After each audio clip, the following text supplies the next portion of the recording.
In celebration of Marvel's Spider-Man Miles Morales coming out, and also in solemn sadness that I cannot get my hands on a PS5 for the life of me, I thought it would be fun to look at a list of Spideys not named Peter Parker. Believe it or not, there are a lot more Spider-Men and women who aren't just Peter Parker from another dimension. That gives us a pretty substantial list to go over and see who are the best 5 Spider-Man not named Peter Parker. Before we jump into the list, it would be awesome if you guys could give the video a thumbs up and click the subscribe button. It does wonders for the channel, and it personally makes me very happy in these trying times of not owning a PS5. Anyway, let's get to the list. Coming in at number 5 on our list is none other than the first ever clone of Peter Parker, aka Ben Reilly. Ben was first introduced when the original Spider-Man was fighting the Jackal. The Jackal had cloned Spider-Man in order to finally defeat him. This led to some crazy conflicts where the clone and Peter fought, but eventually the clone escaped. The clone later turned up thinking he was the original Peter Parker, but after a bit of convincing, he settled into his reality of being a clone and started going by the name Ben Reilly. This name is an homage to Uncle Ben and also Aunt May's maiden name. Put together, you get Ben Reilly. Later on, he befriended Peter, and eventually he became so close that Peter considered him his brother. This bond goes even deeper when Ben eventually takes over as Spider-Man full-time for Peter.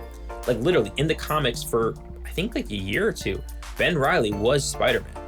This led to some crazy stories and eventually culminating in his death at the hands of Norman Osborn.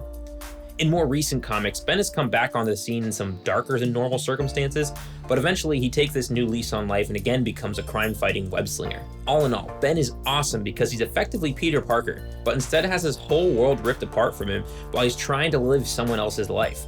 This forces Ben to confront these issues and fight to forge his own identity and his own place in the world.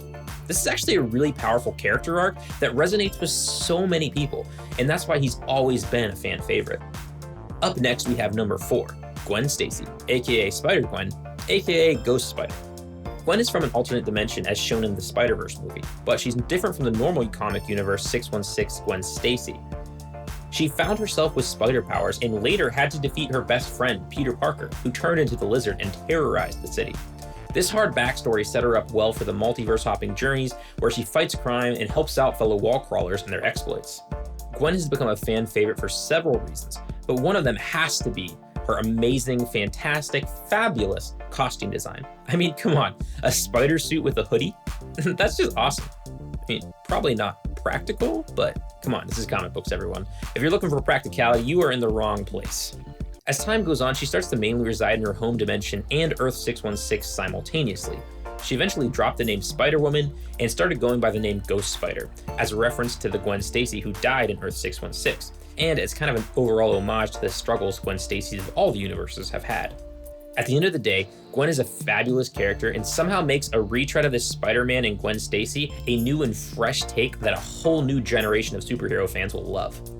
Swinging his way onto the 3rd spot on our list is the one and only Miles Morales. Seeing as this whole video is inspired by his new game, it was kind of impossible to leave him off the list. Miles is an awesome character that I've followed since day 1 of his incarnation.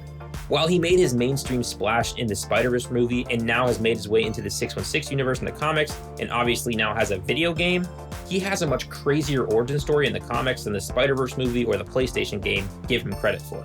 Originally, Miles Morales was created in the comics in the Ultimate Universe, which is designated Earth 1610. For reference, the normal Marvel Universe is Earth 616.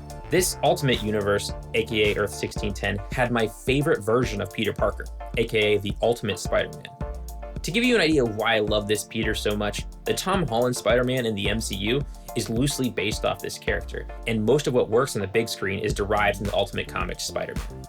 Anyway, this Peter tragically dies in this world, kind of like he did in the Spider-Verse movie, and Miles could have saved him, but didn't. This leads to a similar character arc as we saw in the animated movie, but the crazy part comes later when he had to switch Earths. In the modern Secret Wars comic arc, all of the worlds were being torn apart thanks to some Doctor Doom and other shenanigans, and only one universe between the main Marvel Universe, Earth 616, and the Ultimate Universe, Earth 1610, would survive. Earth 616 basically survived and destroyed Earth 1610, but several characters, including Miles, were granted permission to exist on this new Earth thanks to their heroic efforts. So, not only is Miles just a great Spider-Man, he was so badass that he got invited to live on another Earth because he's just that awesome. So yeah, he's pretty cool if you ask me. Coming in at number 2 on the list is one of my personal favorites, and that's Mayday Parker. Mayday Parker is the daughter of Peter Parker and Mary Jane Parker, and this is from the MC2 universe, which is basically kind of like DC's Earth 2 for Marvel. In this world, Peter Parker had a long career as Spider-Man, much the same as the mainstream 616 Spider-Man had. The big difference came when he was in the final battle with the Green Goblin. While he defeated his longtime foe, Peter lost his leg in the battle. This forced him to retire from crime fighting, and he decided to settle down with Mary Jane and start a family and kind of have a normal life. They had a daughter that they named May Parker.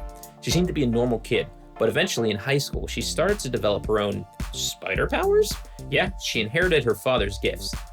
While she isn't quite as strong as her dad or her uncles, Ben and Kane, she's still super strong and has all the powers you'd expect of a Spider-Girl.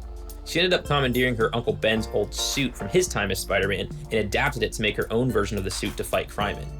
She had a great comic book run in the late 90s and early 2000s, and I really think you guys should give it a read if you haven't already. It's really awesome, and more recently, she's been brought back into the mainstream comics via the Spider-Verse and Spider-Geddon series. She is so cool and such a fun character to root for. Not only is she amazing, but I really think she should star in the next Spider-Verse film. And if she does, I have no doubt she'd steal the show. And dun dun dun, the number one pick on the list comes up. And that would be one of my favorite versions of Spider-Man that has ever existed.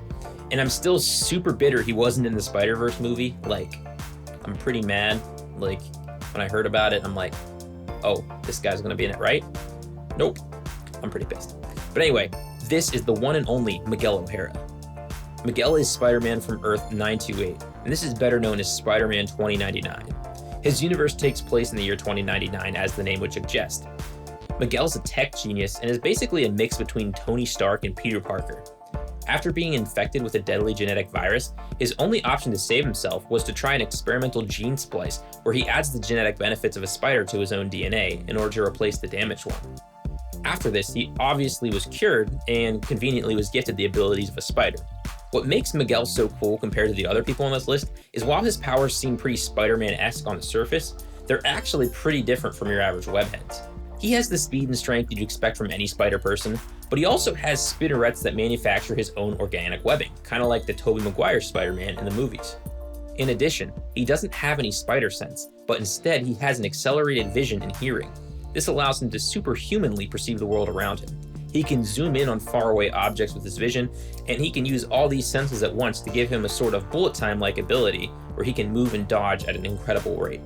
His eyes are so good that he can see in complete darkness. The only downside of this is that his eyes are so powerful, they can become blinded in normal light conditions, so he has to wear tinted lenses in normal circumstances to avoid this.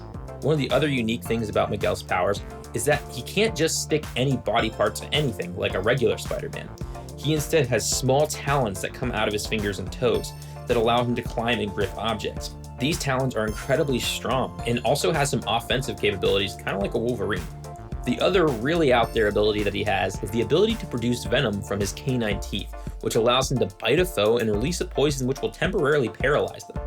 Miguel has it tough in the year 2099 where he tries his best to fight for truth and justice in the distant future, but he's often actually sought help from our modern day Spider-Man. In more recent comic book runs, Miguel was stranded in our time and has been forced to work with the mainline Peter Parker to try to find a way to send him back to his own time in 2099. All in all, Miguel is awesome, and it's criminal we haven't seen him in the movies yet. Here's to hoping he'll show up in a future Spider-Man project so that the public can grow to love him as much as I do. And you made it to the end of the video. Thanks for watching, and if you haven't already, now would be a great time to like the video, and if you're feeling crazy, maybe even subscribe to the channel. If you never want to miss any Agent Jim Shorts content, make sure to be subscribed, and don't forget to hit the bell icon. If you want to learn more about these awesome characters we talked about in the video, check out the description to find some Amazon links to some awesome resources. Lastly, be sure to follow me on Instagram so you can get even more Jim Shorts content. Anyways, thanks for watching everyone, and remember to stay frosty.